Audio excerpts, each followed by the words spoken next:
Shut up and sit down.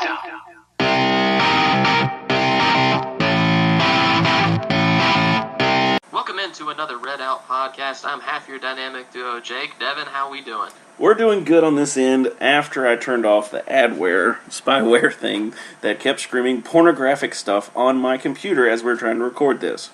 Listen, Devin can neither confirm nor deny why that was on his computer. I told him, Google incognito mode, bro. I'm telling you, that ad blocker and a peer-to-peer blocker, and you're safe. Protect that stuff, man. Come on. I plead the fifth, okay? I'm not saying I watch stuff, but I'm a guy. That's all I'm saying. That's right. Okay. Right. Oh, fun stuff. That's hilarious. Take two. You missed us talking about awesome Nokia phones and how Jake sounds like he's going through a Nokia phone in a tunnel playing Snake. That is correct. Or there was awesome little side-scrolling Galaga one that one of my buddies had on his, but nobody else did. It was like an updated Nokia. It was freaking sweet. Seriously? The only thing I ever had was Snake and some other junky game. One of them, I remember having Breakout, that little game. Like, there was like one-sided Pong and to break the bricks. I remember Brick Breaker. Yes, I do remember the Breakout. Like yeah, a little I do crappy remember. version of it. And the BlackBerry had like a really fun version of it. It was like color and stuff. Because I remember that. Gosh, so jealous. Super jealous. So, Lady Topper Volleyball fell to UK in 5 sets. Yes, this very sad went up 2-0 on them after sweeping that Notre Dame butt in the first match, and they fell to the Cats. It's just, I hate losing, but I hate losing to Big Blue Nation more. I agree. It was a David and Goliath kind of situation there for us, going against number, what'd you say, 5? Number 4, yeah. They're number 4 coming in, yeah. 4 or 5 for UK. Either way. And, you know, the Lady Topper volleyball team, I want to give you all a shout out because y'all worked hard all year. I mean, it was week after week after week of y'all getting conference awards, individual and team honors. You know, you worked hard, and I hate it for you. But, you know, there's always next year. I know the seniors are probably done, but you young guys can step it up and keep the tradition going. Yeah, speaking of awards, interestingly enough, so Travis Hudson, the volleyball coach, won Conference USA Coach of the Year, and then we also had 4 players win different Player of the Year across their different classes and positions in conference. We're the most decorated team in Conference USA yet again this year, so Travis Hudson's going to keep it rolling. I hate it for the seniors who went, I think, 123-17 at this point, Holy crap. Is over the, yeah. Are you kidding me? That's like UConn women level. Like it's it's a dynasty. It is. Oh, it is definitely a dynasty.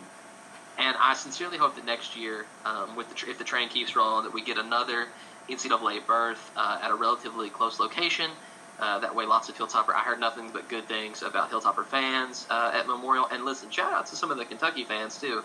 And this pains me to say, but apparently during the Notre Dame game, when Western was trying to close it out, all the Big Blue fans were like singing "Stand Up and Cheer" and shouting WKU. So a little bit of in-state love, which is always nice and sometimes hard to find. You know, I don't think that UK fans, some of them do, some of them don't, think of us necessarily as rivals, but more like little brother, and I'm fine with that. You know, we're kind of sitting in the little brother situation for us.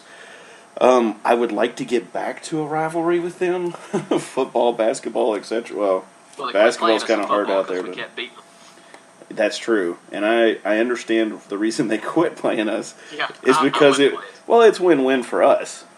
Right. If they win, they're supposed to win. If we win, it's like, oh my God, Western beat UK. Yeah, they're supposed to be SEC. Yeah, exactly. Yeah, he was a great player, but he was basically built for football. Is all I got to say. Yeah, right. Lady Topper Basketball. Sorry, y'all are going to hear a loud click. Just bear with me. Couple loud clicks. He's now beating his computer into submission. Yes, my computer. That's what's happening. My computer has finally had its last leg, or it's turned into the 80-year-old man, and it works really slow, and it only charges in certain positions.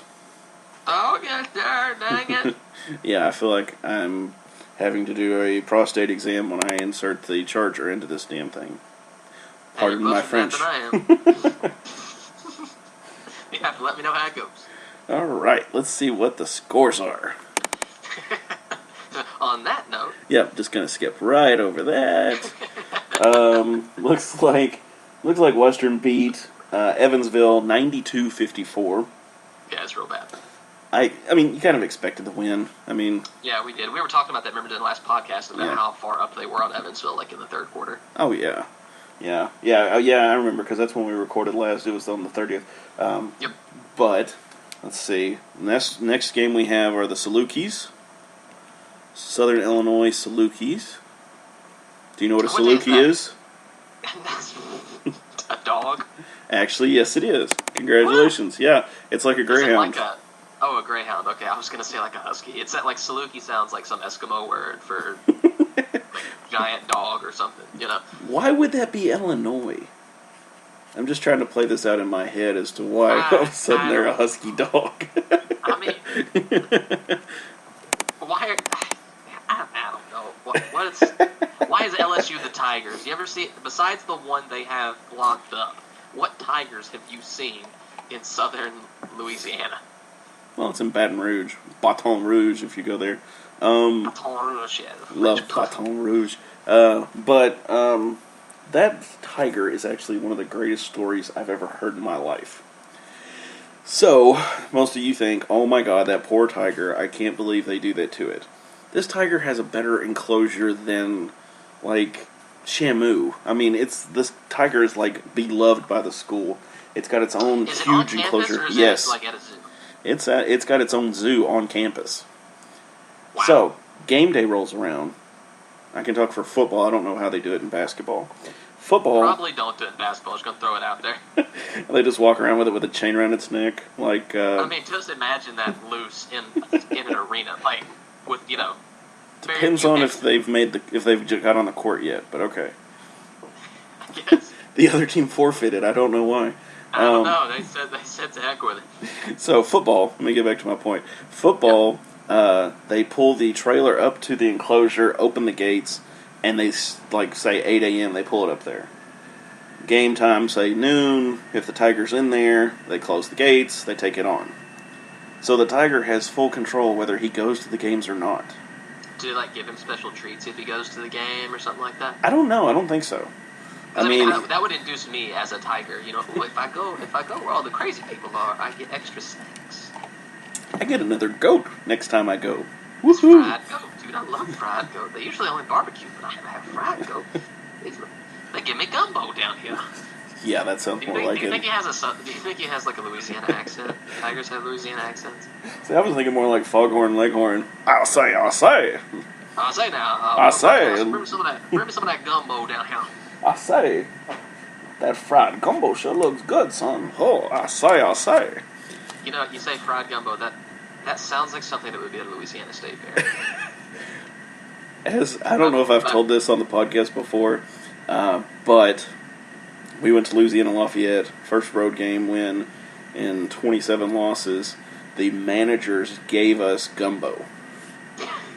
Their managers would fix this big pot of gumbo, and they would spoon some out to the visiting team. It was really cool. It was really good too, and that started my love affair with gumbo. Well, I had never heard that before. That's not a bad little tradition they got. No, I mean, it's very sportsmanlike. It's really, it's a lot of fun. They only put Visine in it like every other year.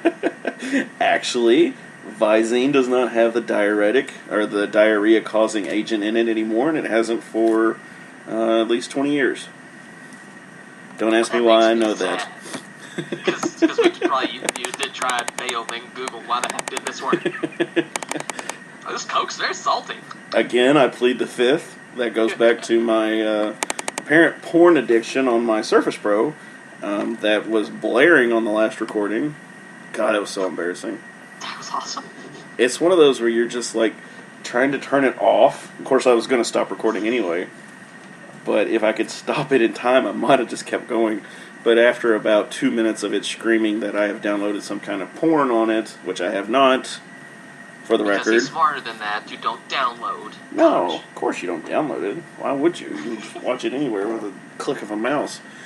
But it's like those guys. I don't know if I've ever been in class, but you always hear the stories about like the dude that has porn playing on his phone or on his like laptop, but he forgets and he opens his laptop and it's just like, oh my god, what is that? That's awful, dude. I mean, I could see Sprints myself out of the doing something classroom. like that. So, for the second time in the last 3 weeks, Mrs. Jesus Christ, I'm so sorry. Rainham Egeldawi was selected as the Conference USA Freshman of the Week Monday. Yep. Do you know who that is? I'm sorry. I was just laughing at how you pronounce that name. I'm not reading it right now, so I can't fault you on it. But Okay, I'll spell it for you. We are the whitest kids you know. Yeah. We're absolutely those people.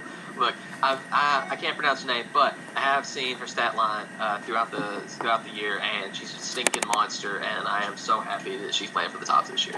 So, all jokes aside, she's gonna be. I mean, you know, it's hard to say when you have a team that's, you know, not one and done's like a Kentucky or a Duke, or you know, women's basketball. I don't guess they have one. I was gonna say, I don't think women's actually does a lot of one and done stuff. I'm sure they don't. I have no idea about the WNBA's rules about drafting. I don't know if they mirror the NBA's or not. But even if they do, even if they don't have one and dones, I think it's hard to put a freshman as a leader of a team.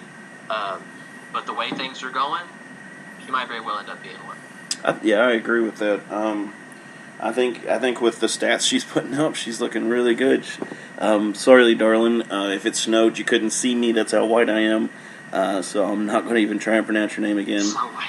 We're like Wonder Bread. It's. You can look it up later, and then you can correct me, Jake, because I have no idea. Oh, okay. I'll chastise Devin later. It'll be fine. Yeah, you can chastise me on the next episode. There we go. See, on the 10th, is it like finals week at Western, I'm guessing?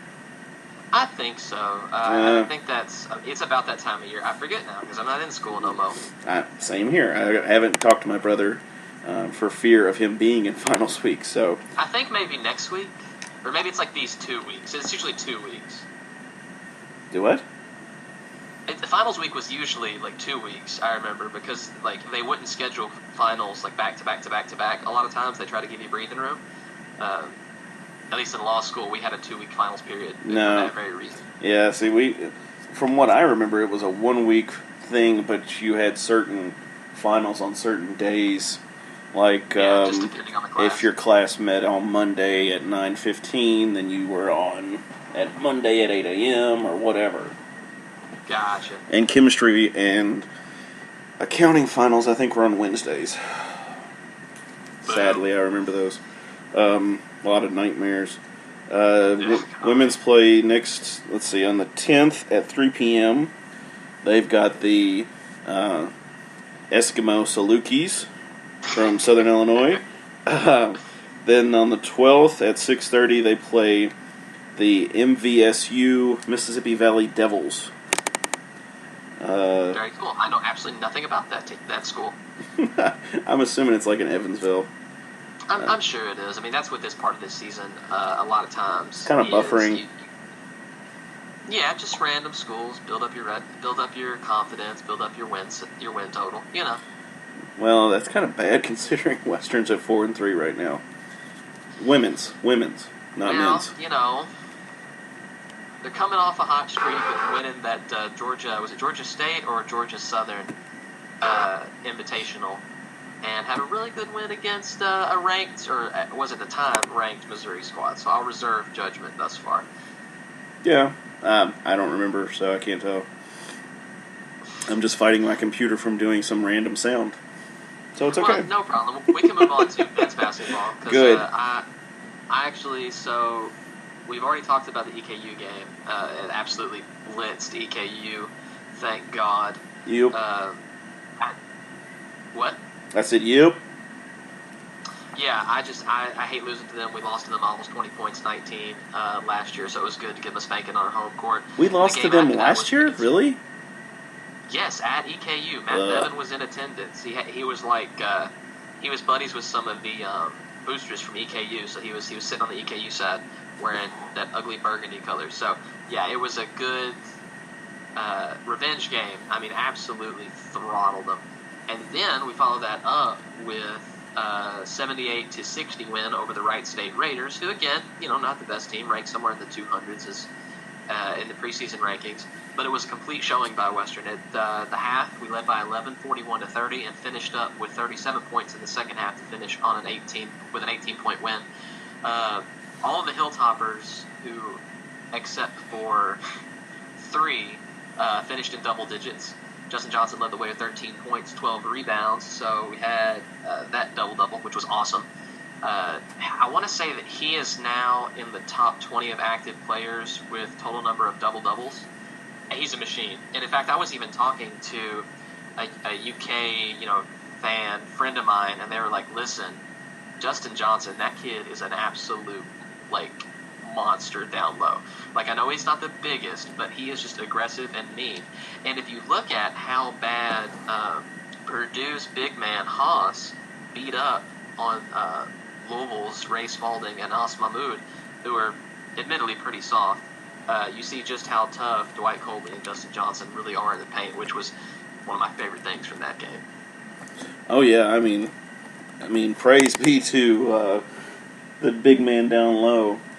Sorry. Yeah, I mean, Dwight Colby's absolutely a monster, and it's going to be good. Kind of the next topic that I want to talk about with basketball. I guess I'll get to that in a minute. I want to talk about the next 2 games because they're kind of Western plays 2 on the road over the next 4 days, or at least between the 10th and the 13th.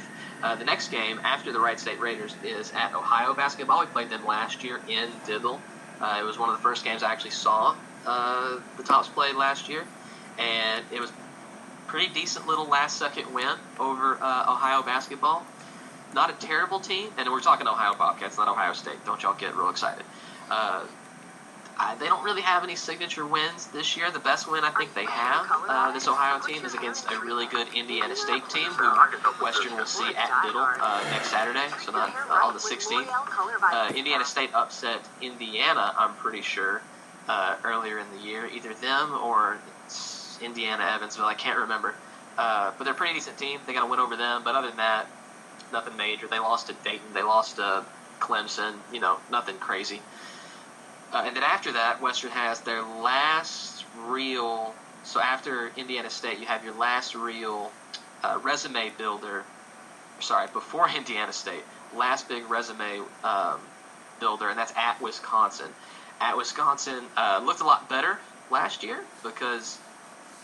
Wisconsin was just a better team last year. Wisconsin's notoriously good, and I mean they notoriously have the big white dudes who come from milking farms. They have a 7-footer. I still remember one of my. Now my wife does not follow sports that much, but she hears me blabber on about them, and she remembers still to this day the Wisconsin player who helped beat UK, Frank the Tank Kaminsky.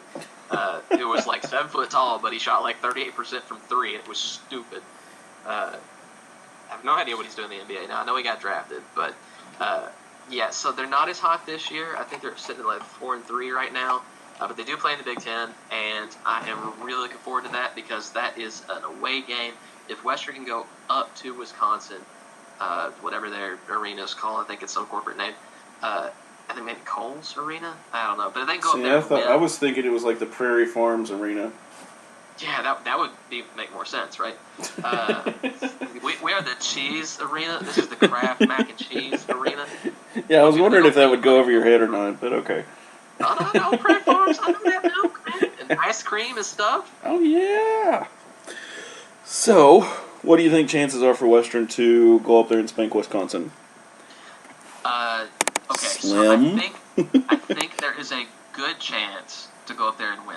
We've beaten 2 better teams than Wisconsin on neutral sites, far away from home, in very fast turnaround games. Okay. So I think winning is a toss-up. I think we got a good shot at it. Spanking, probably not a good shot, but if we go up there and put a double-digit hurting on them, that would make, I take care of the rest of the season. That would make the at-large resume, in case we drop the conference tournament, championships, that would make our at-large resume that much better. Yeah, I agree. I don't care. I mean, You said double digit. I would be fine with single digit win. Oh, yeah. Against a team like that. And away in their house. And, I mean, of course, I don't want to echo the words of another radio show, but KSR was actually talking about Hollinsworth and Omar. And it was actually praise for us. State steals. Yeah, I mean, it really was for us. And honestly, we were... Here are a few tips to bring your party on the road. Again. Bring a one-pot one... Okay, sorry, guys. No, it's fine. Apparently we're doing potlucks on the road. So, talking about the in-state steals we got, these are two very high 4-star recruits. Now, if you disagree, stop me. Well, no. So Tavion was a 3-star on 247 composite. Omer only had I'll do the Omer thing, and you can talk about Tavion a little bit. Omer's from Scott County, Kentucky. I have no idea where that even is, but he only coming into for Scott County High School, coming into the boys Sweet 16 tournament, which they ended up going really far in, behind his 50-some points a game. He only had an offer from an NAIA school because no one had heard about it. And Stansbury watched him play. He was in attendance and was like, holy crap, I have to offer this kid a scholarship. And so literally he walked up to Jake Omer after they lost I want to say in the quarterfinals or the semifinals, and I guess it would be in the semifinals, and offered him a scholarship on the spot. And he has turned into every bit the star. I think he ended up scoring 18 against Purdue in the Battle for Atlantis. The kid's an absolute gem. Oh, I agree. I think that anytime that we can steal from Kentucky, I'll take it. Amen. We may not end up with one and dones like they have and success like they've had, but I'll take 2 and done. I'll take whatever we can get as far as that goes. Absolutely. I love the. This is one reason I like Western a little more, is because we don't have the one and dones. You don't have to quickly learn about these kids as much as UK fans typically do. And to be fair, Duke and Arizona and all that. Yeah, Duke, Arizona, Kansas has started doing it some. North Carolina's trying to. Stuff like that. I mean, anybody that can get good players gets good players. I understand, but I agree with you that I like having kids around for a couple years because you get to know them better. Exactly, and of course, again, 1-2 years I'm good with. If they say 4 years, that's fine. But at the end of the day, it's what's good for the kid and their future. Yeah. And, if they got to go on to the next level and play in the NBA, that's fine as well. Dude, I'm not going to begrudge a kid $5 million.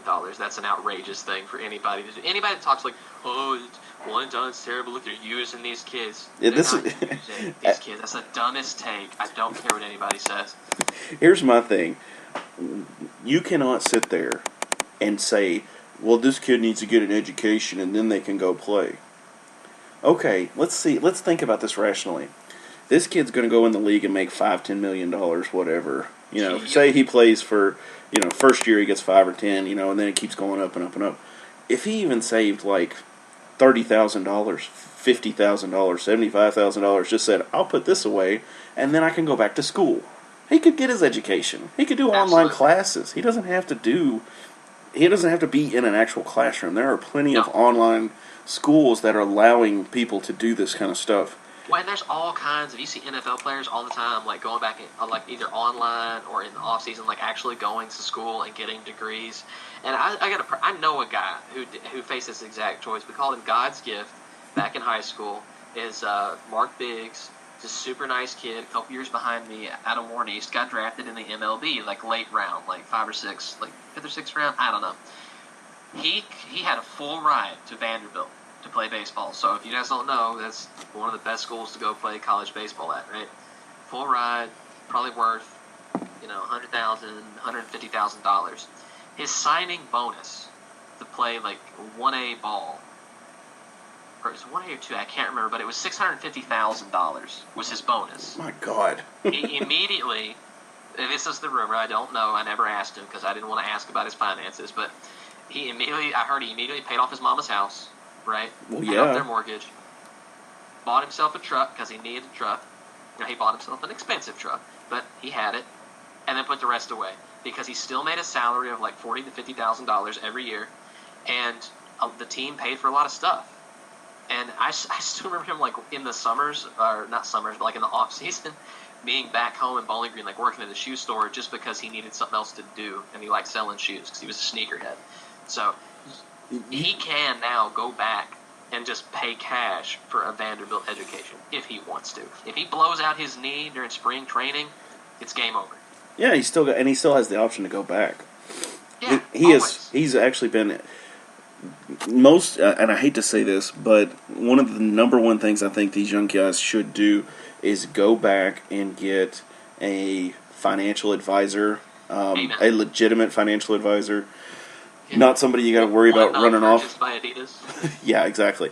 Get somebody that you would trust with your money, and somebody who will set you up, because you don't want to end up like some of these young college guys who go off and they have an entourage, and all of a sudden 5 years down the road they're penniless and they're questioning why this happened to them. So yeah, it's like that 30 for 30, broke. That was a really good one that talked about exactly what happens when you become uber rich at the age of like 22.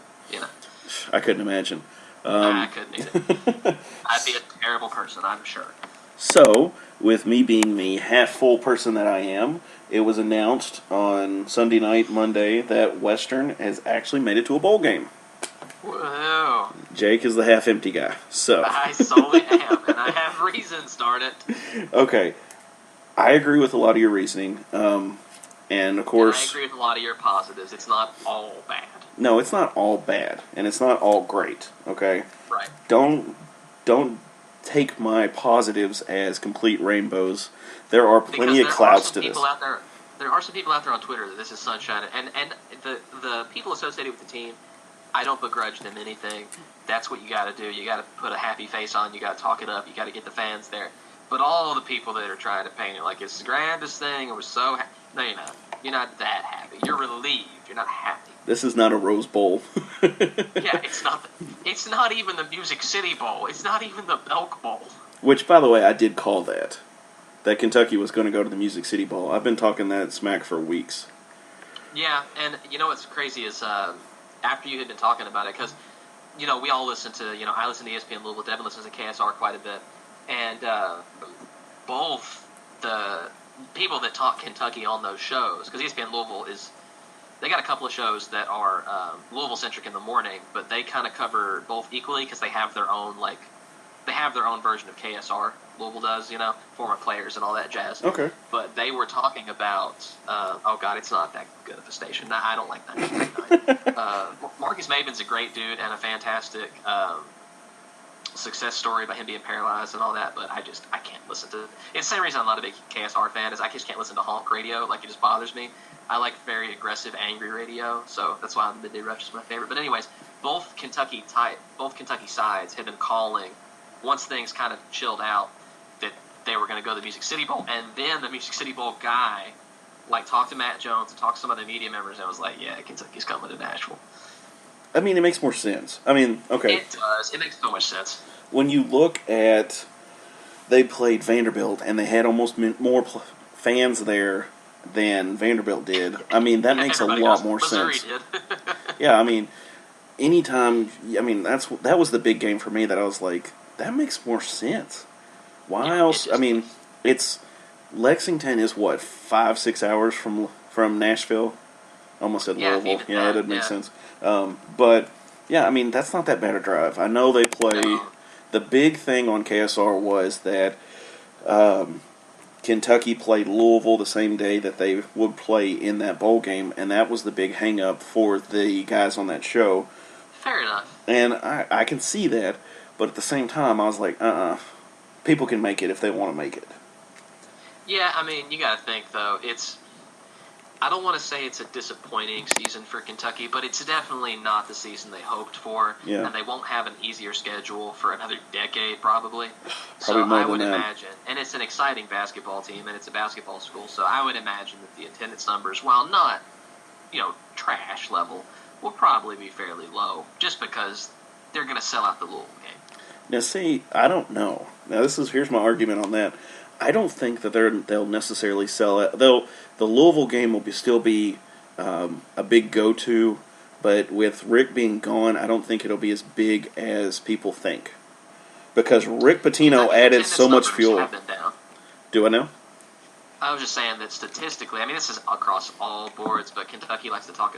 The big schools like to talk a big game about their attendance numbers, and Kentucky's have been down quite a bit this year, as have Louisville's.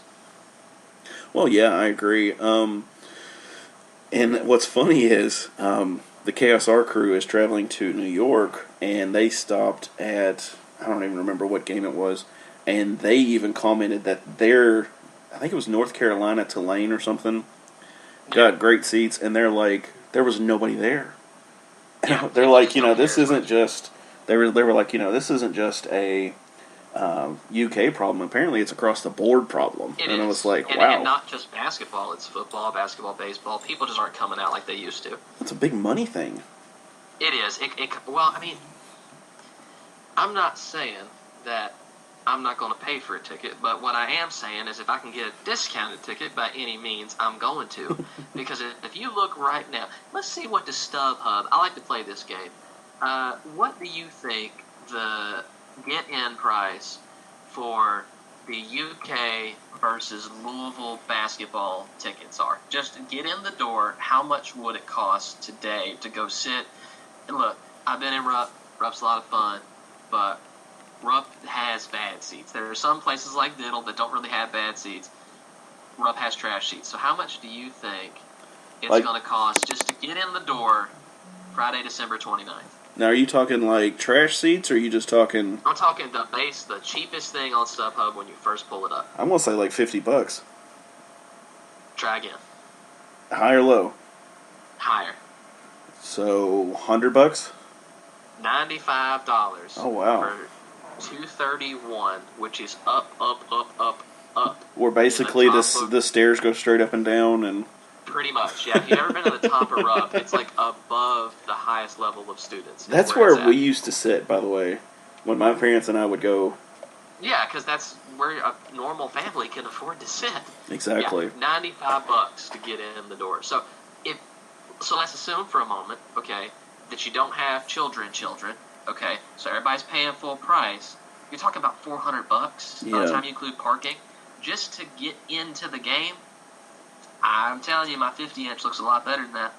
I concur. And another thing is, that actually helps them out at the bowl game then. If you're saying that those upper deck seats are costing like basically $100 a person, then that bowl game's looking a lot brighter. It might be, because those are cheap as heck to get. And I mean, I'm going to say right now that, I mean, of course, each school gets so many tickets, but I remember that Logan's Little League had some kind of deal with the Music City Bowl, and they let them go for free, and basically anybody that wanted to go that was associated with them could go for free. Yeah.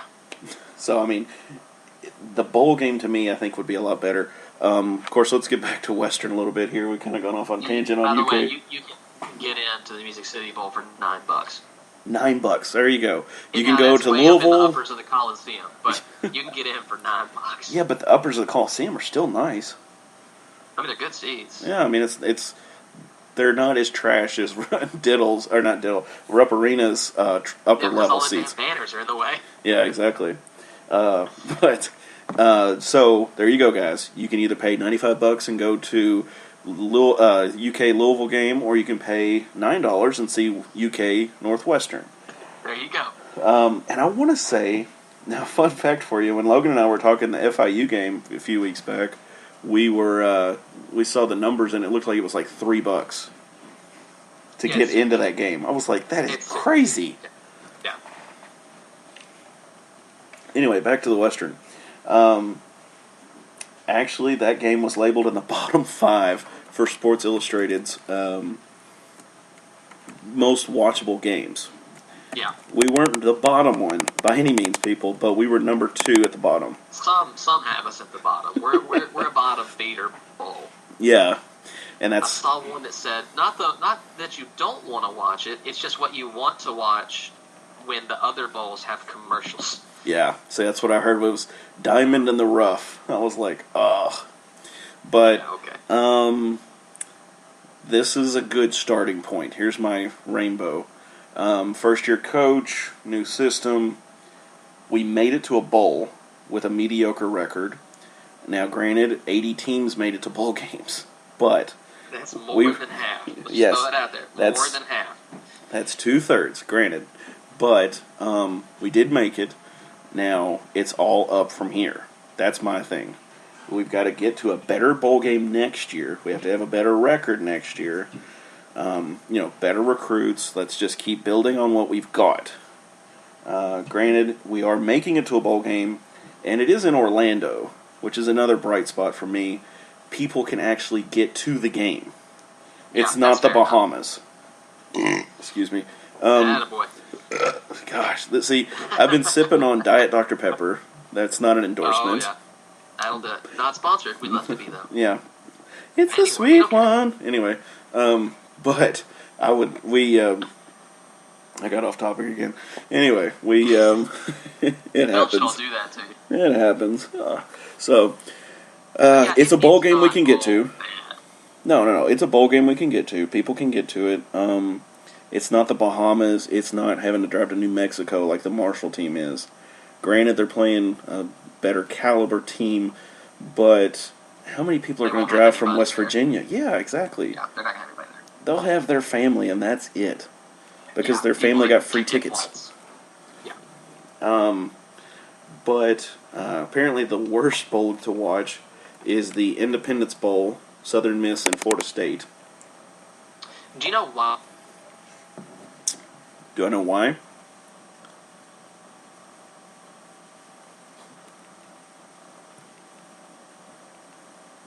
I don't know why. You tell me.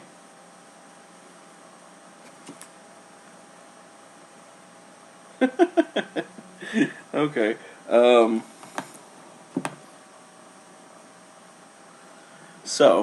going to say that's probably one of the worst games. I can't hear you, Jake. So if you hear me, you can hang up and recall, and we'll continue this conversation. But I'm going to say that with Jimbo Fisher leaving, Florida State having such a poor record, it's probably due to the fact that, for the love of God, do not come on and start yelling pornographic stuff on my freaking computer while I'm trying to record. Sorry, people. Try and get Jake back on the line here. Florida State's a higher caliber team than Southern Miss. This is probably going to be a kill on their part. Let's see if I can get him back up here. See if we can get Jake Man going. All right, we back. We back? Yeah, yes. I can hear you. Okay, yes, good. Sorry. You were the saying... reason that... Are you recording? Yes, we are recording. Okay. I didn't stop. Well, very good. No, I was just saying they're going to beat the brakes off of Southern Miss, and they're not an exciting team, and they have a new coach, which is pretty cool, but they're absolutely going to beat the brakes off of it. It's just going to be bad. Oh, yeah. I mean, I'm sorry, Conference USA West, but your schedule's so watered down. I mean... Yeah, you're not good. They're not good. I mean, it's bad. It's like SEC East this year. Yes. I mean, Georgia's the highlight of the East. Everybody else was junk. Western's got Georgia State. It's the second bottom one. Just not a lot to say about this. I mean, Georgia State's just bad. I mean, they're bad. They lost to Tennessee State. They couldn't score on Penn State. Now, they did beat Charlotte. Cool. Yeah, cool, but what's that? They lost to... It's just, they're not good. They lost to App State. They lost to Idaho. Baby Petrino beat them. I mean, come on, guys. He's not even that great of a coach. No. It's just sad. I mean, you take what you can get. It's an extra practice. It's some extra practices. That's cool. The guys are going to get a really neat watch and some swag bags, and they're going to get a day at the parks, which is also cool for them. I mean, it's a good recruiting tool. You know, I saw a thing where they were talking about it, and this puts it in perspective. It's like, hey, guys, do you want an all-expenses-paid vacation to somewhere warm in the middle of the winter? It's like, Bahamas, Orlando. It's like, Miami to Bahamas. It's pretty neat. it would be awesome if the team would facilitate some kind of ticket package so that fans could actually go. I mean, I'm talking about to the Bahamas. That would be worth it.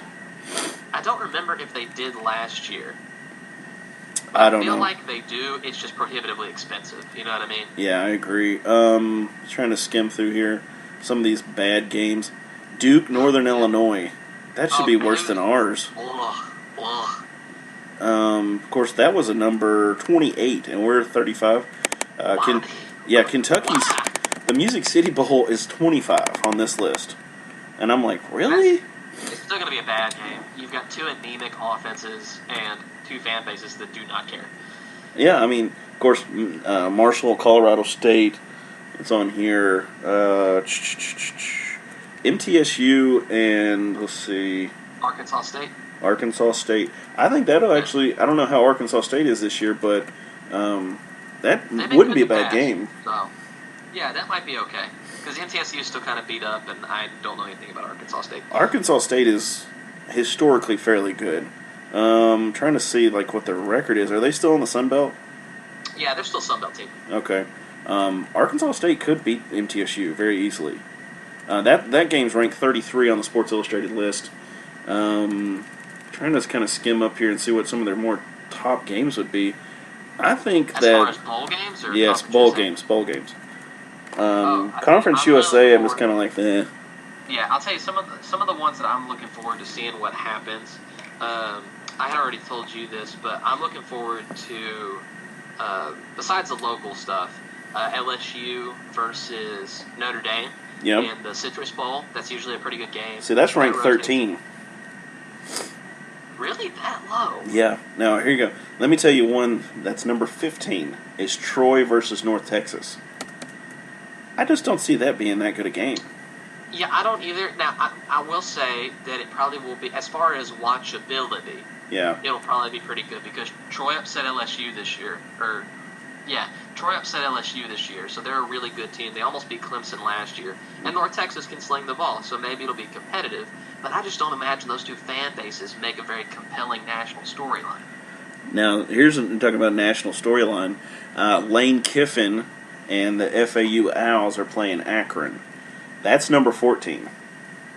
Okay, is it anything besides Lane Kiffin in a bowl game? Is that the only story they got?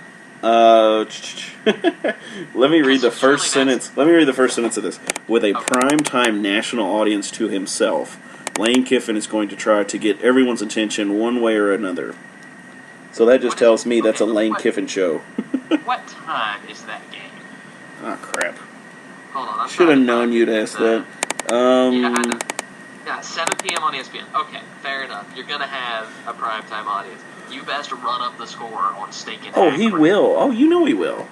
First off, I'm not a fan of Lane Kiffin at all. And this whole Tennessee debacle was another... Oh, my gosh. Them praying, begging him to come back. That was pretty funny, actually.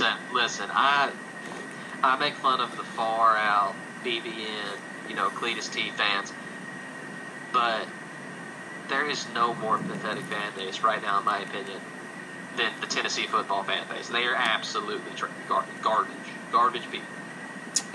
Yeah, I'll get back to that in just a second. The game, and I've actually kind of bragged on this because it took me a second, but the Tax Slayer Bowl, it's got your Louisville Cardinals in it. I know I usually sling a lot of shade your way for that, but they're playing Mississippi State. Hey, they gave me $12,000. I'm a fan for life. Okay, well, here's the deal. Louisville can go and play very well. Yep. They can come out and lay a big goose egg. They cannot stop anyone. No. When Jair Alexander is hurt. But they've got Lamar Jackson, and he is an amazing quarterback. I mean, he basically does stuff by himself. No offense.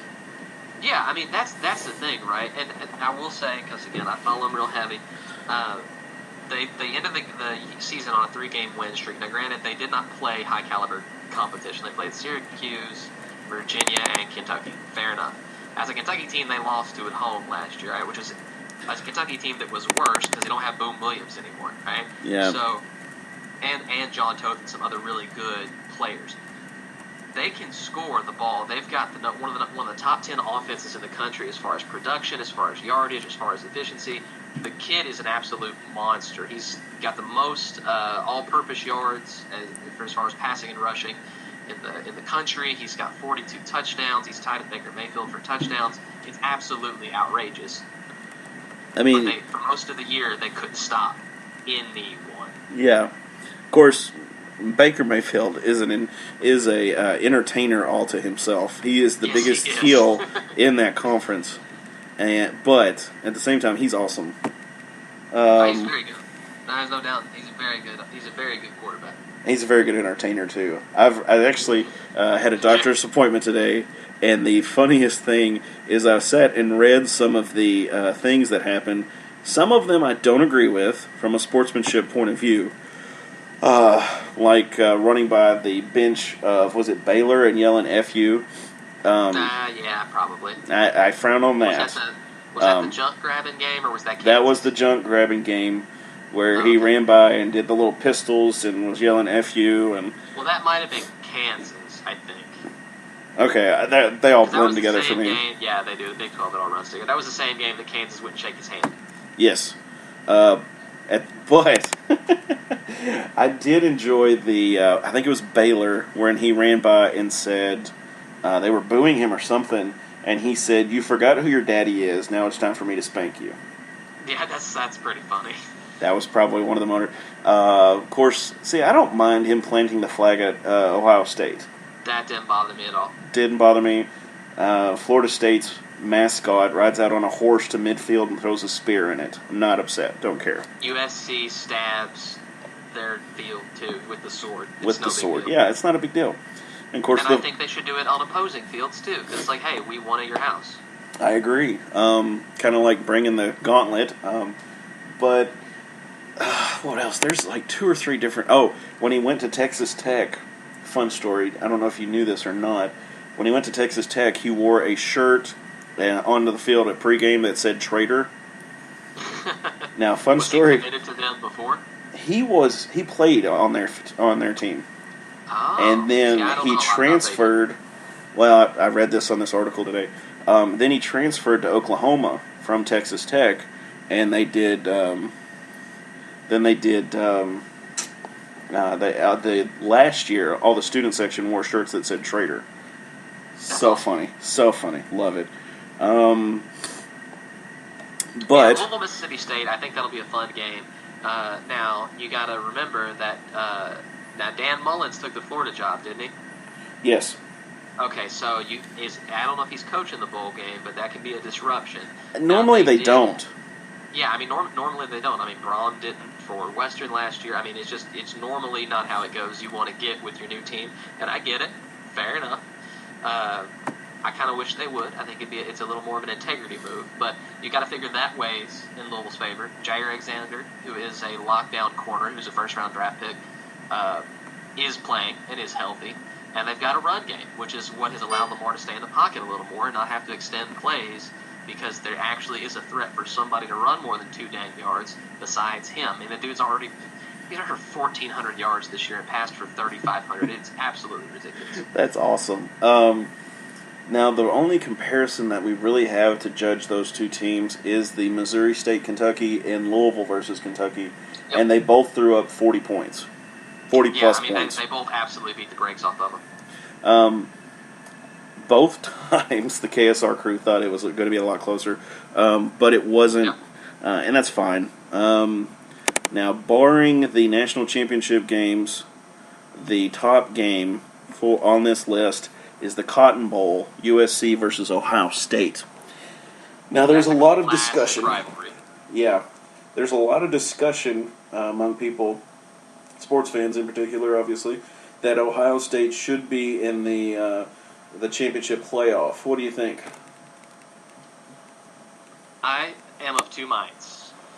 Because I think that if this is just supposed to be based on no metrics and no whatever, just staring at these teams and saying the 4 best teams, then I think that Alabama has a legitimate reason to be in there. Yes. Now, if you say this is about accomplishment, and this is about your season, and not just, and the eye test isn't that heavy, then I think absolutely Ohio State got hosed. Because you cannot go this entire season, then beat an undefeated team in Wisconsin. No matter your view on Wisconsin, they were undefeated going into that conference championship. That's hard to do in the Big Ten. And they absolutely, not only did they just beat them, they whipped them. And you're telling me that doesn't matter? Okay. I can't stand. Like, that to me, I know that what it is it's not that much better than BCS, to be perfectly honest with you. It's an eye test, and I get it.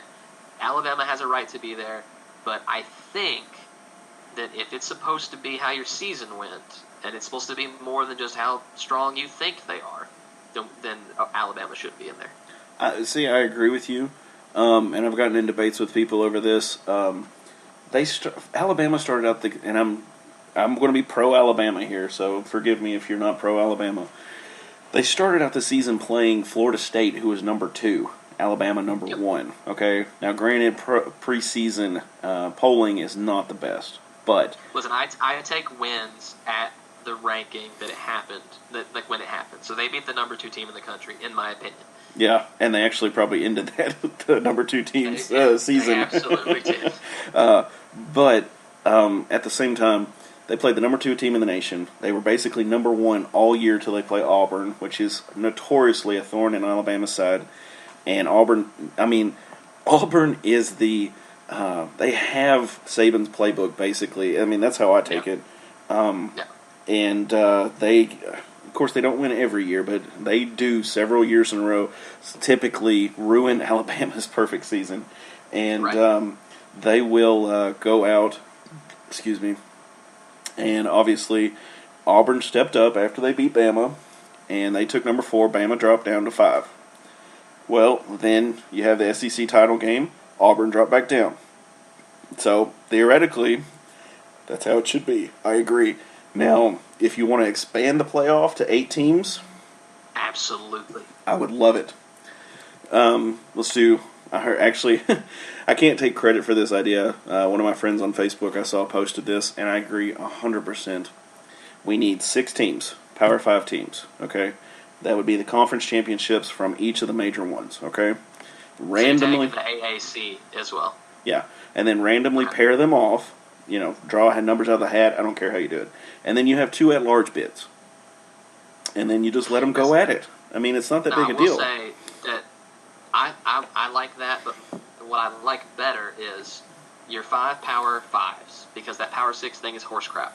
The AAC is good some years and bad some years. Now, granted, UCF's great this year, but a couple years ago they were 0-12, and Western was absolutely beating the brakes off of Memphis and USF, the leading AAC boys these last 2-3 years. So I think it goes. I'm fine with the committee. You get your 5 Power 5s, you win your conference, you're in. Boom, just like the NCAA tournament. And then the highest ranked group of 5 gets in. If that's AAC, that's AAC. If it's Mountain West, it's Mountain West. If it's SWAC, I don't care. The highest ranked one who's had the resume, put them in there. That's a Cinderella. It keeps the playing field together so that we do not continue to see the striation and the separation between the Power 5 and the Group of 5.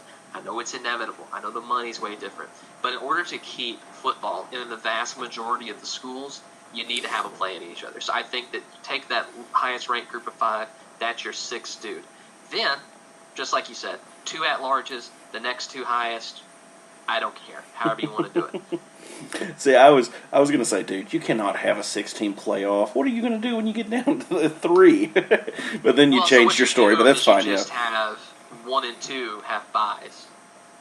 Well, see, my thing is you got to have 8. I agree. Heck, I think it should be 16. But I'd love. Yeah, I mean, it doesn't. It never gets big enough. No. Here's the deal. Look, there's a really good article in the Courier Journal just recently about what a 16-team playoff for the college football playoff could look like, and it makes a heck of a lot of sense. Yes. Now, see, well, then my thing is that we start with 4, and let's say 20 years we're at 16. In that amount of time, people are going to be calling for 32. And I mean, we're basically going to have a March Madness.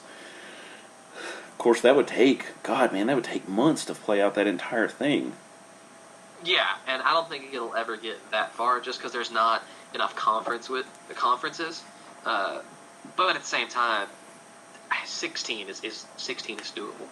16's a 4-week thing, and it's doable, but it's a lot of punishment.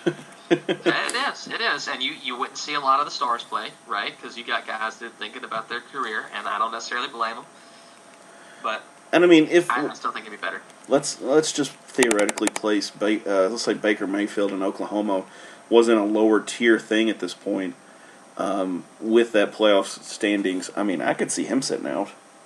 Hey, if he's paired up against somebody else that they ain't got a chance against, I'd be like, Coach, absolutely. Just sit me out. We're going to lose this. I'm not going to help us out of this. I'm not going to blow my knee in $100 million just because you want to win the Cure Bowl. Yeah. So, predictions on the national playoff.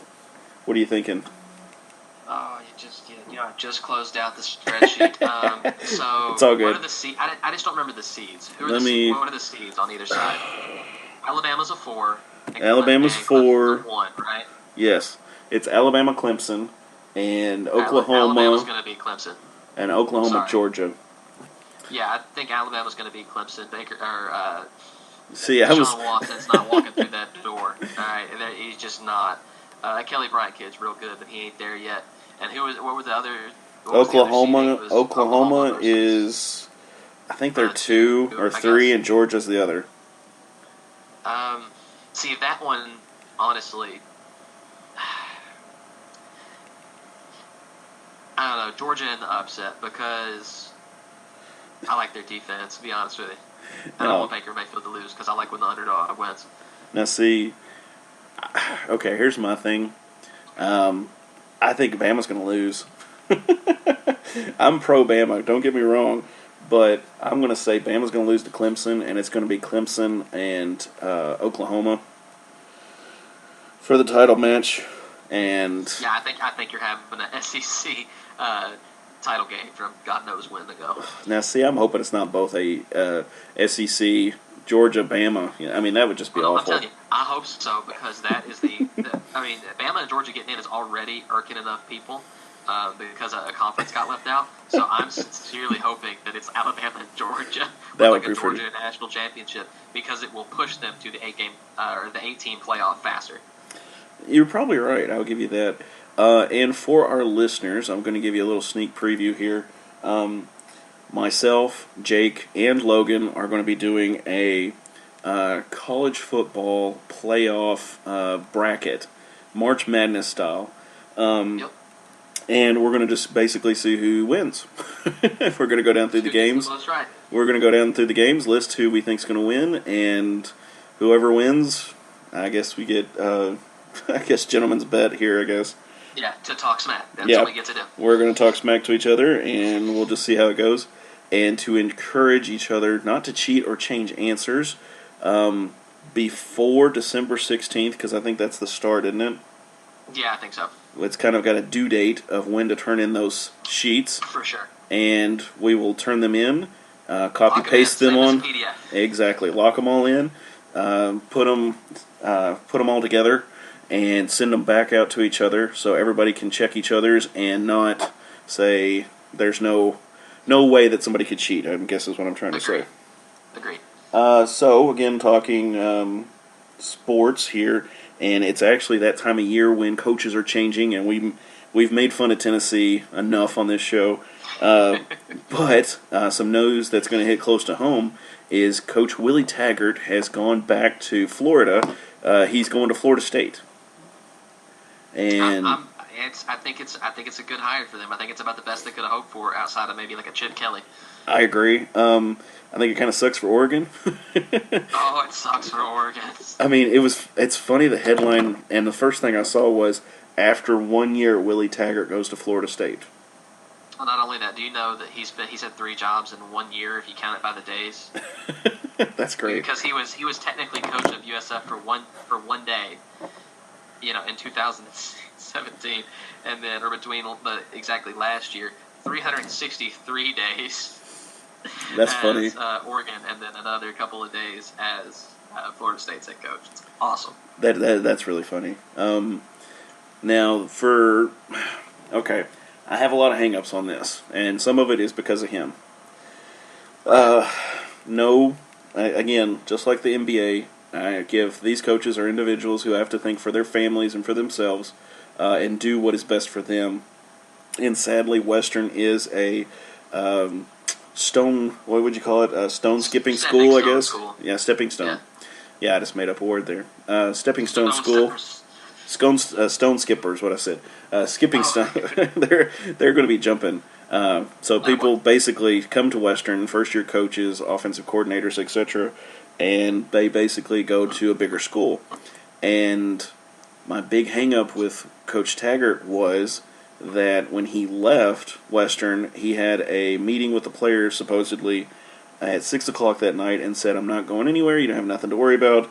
And then at 8 o'clock, he's landing in Tampa and accepting the South Florida job. Yeah, it's kind of classless. Well, I'm not going to say classless, but it's kind of shitty. Well, it's bad. Pardon my French. Right. It's bad. Hey, we've only had 2 this one. That's pretty good. Yeah. No, look, it's one of those things where so I don't get mad about this. I mean, I get mad about the sniping of recruits, but I understand it. You're being honest with me. Like, hey, listen, I know recruiters you WKU, but we all know they don't go to the school; they go to the coach. That's just how the game is played. Exactly. I ain't mad about it. So they go with the coach. That's cool. I get it. I'd rather you play for the Tops, but I understand. It's another thing to not be forthcoming with your players. If you're gonna dip out, do one of 2 things: just dip and don't say nothing, or be a man and tell your players, I'm out. Yep. You know. I agree. They're all seeing it. They're not stupid. They have cell phones. Even in 2012, they had cell phones. I think we did. Yeah. I mean, I think I had an iPhone in 2012. I was 20 or 20. I was 21, so yeah, I had an iPhone. Yeah, I think that was my first iPhone was that year. Yeah. But Just didn't have Twitter. Yeah, I think I had Twitter. I don't remember how long I've been on Twitter. I did not. I think it existed. I just didn't have it. I'm not a very good Twittery person. That's okay. I am. It's fine. Yeah, just so you all know, the only thing I basically post on Twitter is when the videos come up, so... Right, yeah, everything else is me. All the snark and goofy stuff, that's all Jag. Devin is the one who posts, the real stuff, which is the... I went to... the actual content.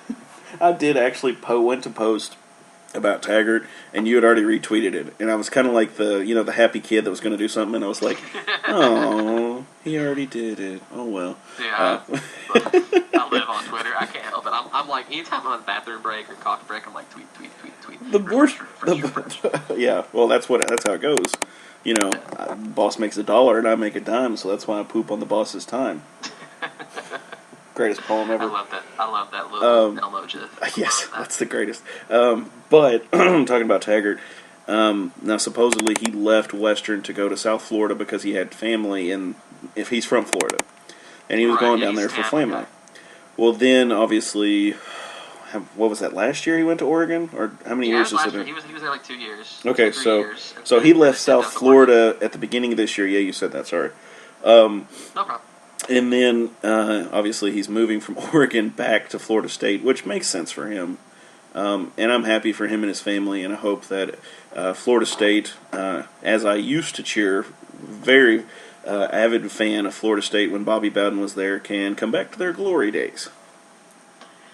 I want them to do that every single game except the one they play Louisville every year. I was actually kind of sad to see him go there. I was like, man, I know that you're fun and everything's great. I was like, man, you're about to out-recruit everybody. Yeah. I mean, he's a great recruiter. I mean, that's... Yeah, I mean, I honestly think that's his strength. He's a good coach, but he's a great recruiter. Mm-hmm. And, of course, this is the same time of year when coaches are leaving schools, going to other schools, and it's frustrating for fans because these coaches have gotten these teams to bowls, and now they're basically pulling up shop and going somewhere else. Yeah, it's kind of sad, but it's part of the game. I mean, you kind of have to... I think at this point most people are numb to it. That's why there's not that big of outrage about Willie T leaving after a year. But Oregon's the kind of program that can get somebody else big, too, if they need to. Yeah, I mean, they could just hire Chip again. Yeah. I don't know why they wouldn't. Oh, yeah, I mean, well, with him just signing that UCLA deal, I don't know how that works. Oh, that's right. I forgot about UCLA. Yeah, he's at UCLA, which... That's right. Because he had the Florida thing locked down, but he had an option to leave, so he decided not to go play Alabama every other year. And I don't blame him at all. We've already seen if you beat up the Pac-12, you can get to the playoff. Now you'll get spanked by Alabama when you get there, a la Washington last year. But still. Yeah, I mean, of course, now there's the argument with Alabama. Name me a handful of successful NFL Alabama alumni. I don't know the names of offensive and defensive linemen off the top of my head. Yeah, but that's the only ones you can name. But I can't. You can't name running backs. Skill players. No. Like Trent Richardson. Because their epic failure is Trent Richardson. Yep. Very big now, fantasy Derrick dude. Henry hasn't sucked. I have to say that. Derrick Henry is a serviceable back, but he's playing behind DeMarco Murray, who still has a couple miles on him. So. Yeah. And I think, of course, a lot of Sports Illustrated people or sports people in general. Okay, wait. Wasn't Amari Cooper on the Alabama? I can't tell you. I don't remember, dude. I think Amari Cooper played for Alabama, I'm pretty sure. So there you go. He's making waves over there at the Raiders. I basically remember Western people, and that's about it. Well, for the most part, Captain Jack and all of them. Yeah, well, yeah, Captain Jack. That's great. Yeah, that's his name, Captain Jack. There you go. Well, that's all I've got. If you've got anything else. Nothing else either. Yeah, we're kind of pushing the time here, so I'm going to kind of cut it short, and we'll save our Mount Rushmores for another time. Yeah, we'll figure out something later. So from the WKU, well, not anymore. We're from the RedOUT Studios. I'm Devin. RedOUT. Yeah. Scratch that. Scratch that. And I'm Jake. And we hope you all join us again next time. Like and subscribe on YouTube and follow us on iTunes and follow us on Twitter. And good night, guys. Good night.